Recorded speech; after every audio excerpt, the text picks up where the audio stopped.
CMC constituency ke parlo langme ka rome ka Rajen Ronghang alang li kidam tang arni prayer cheklo ni phayeng koresir ke parni ko pai ke lang no pen jok alang li me thanga gari ka chebek bomahut men gari break ke dak pel jok chingkoi phitlo bangso ka chingkoi ahut alang li phu harlong ke ro lok pen jok alang li phu tar lok along avi 2.9 mm le rok lo posi brain scan along result klanglo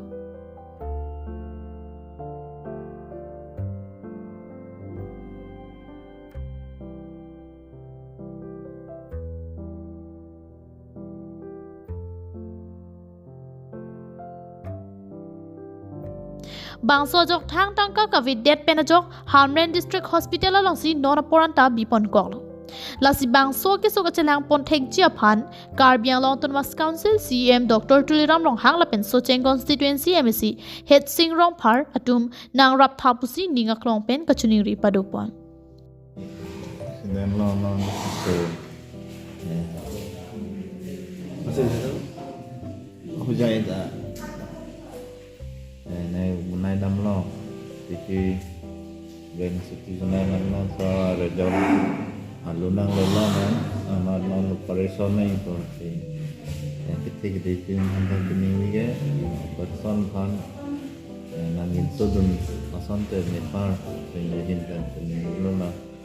so cái số cái là những person ta về mà sẽ nó cũng hay sẽ cái chuyện làm của mình nó kilometer profit tentang orang apa jadi teman teman cumi kena rapen sudah oleh kelong atau son masuk ke sup ini ya kan son lah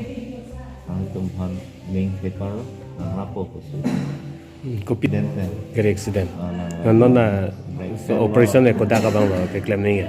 operation ni tu dak lama oh awi ro ko la report dak tu lah Chao lama.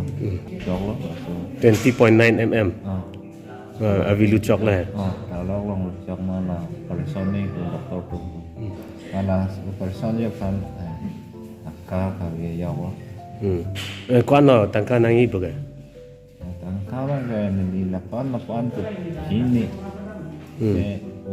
Doktor tu mana than make asana ve ma. Than make doktor tu mana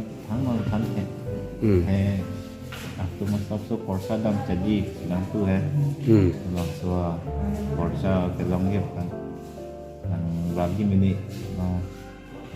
kening dia tang rapo kening thelo nang rapo yang long kiyatun la langsung kiyatun CM kigeding Tuhan di Ramsar lang ditempan kerap kelong ye phan ma nang vek tha phi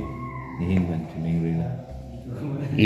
ning ki me pen ka chirap dun ji ning ki ha bang phu jong si do pulote alang litum account number 743501002060 along le chirap dun iksita chok lapen mate mania bang jong si ki so kelong ka homri dam ji aning ke ha bang phu do pulote contact number 8812007045 along le homri non